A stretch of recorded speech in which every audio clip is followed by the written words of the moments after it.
Mentor Mike, paano po gamitin ang social media para po sa pagpapalago ng negosyo? Ayun, good morning ulit sa followers ni Fight Me Kuya Mike, Mentor Mike.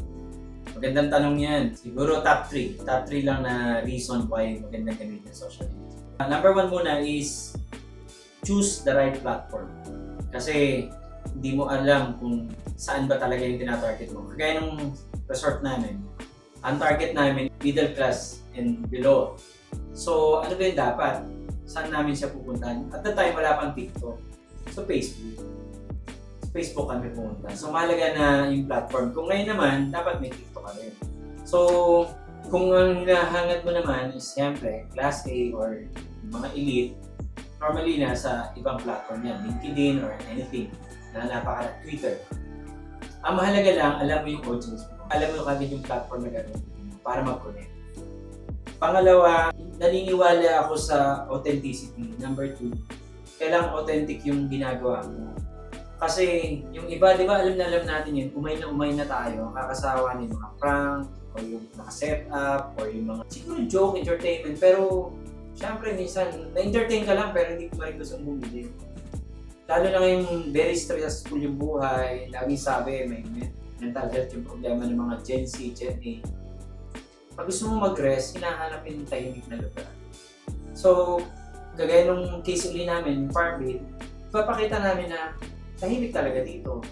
Okay talaga yung place na to.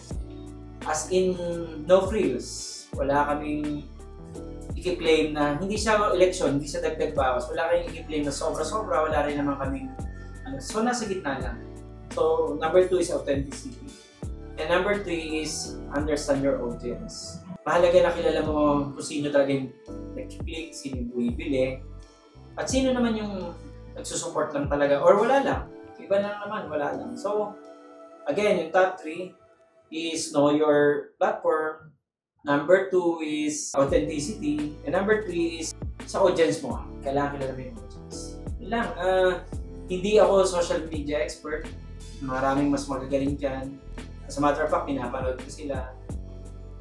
Pero isa lang ang sigurado ko, nakakatulong sa business talaga yung social media. Lalo na kung ang gusto mo is mag-share ng value.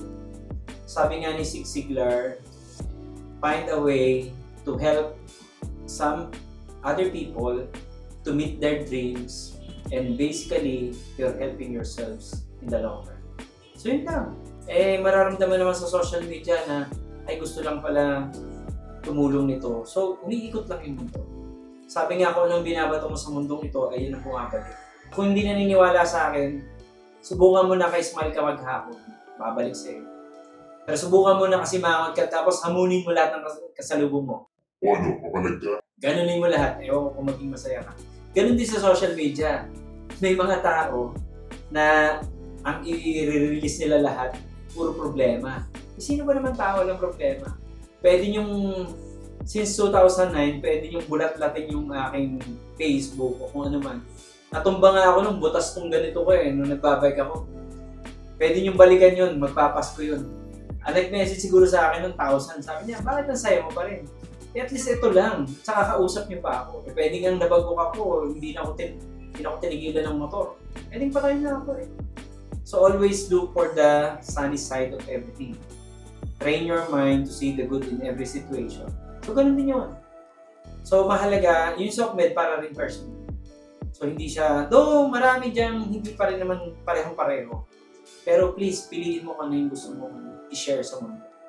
Kung palagay mong, sabi ko nga dati, pag nag-share ka ng malungkot ka, yung mga tao nagmamahal sa'yo, matatakot o malulungkot din.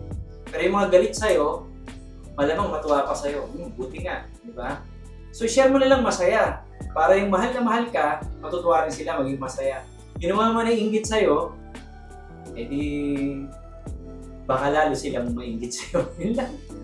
At the end of the day, always check your God.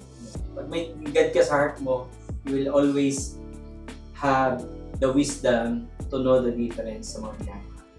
Again, yun lang sa social media. Thank you. Good morning.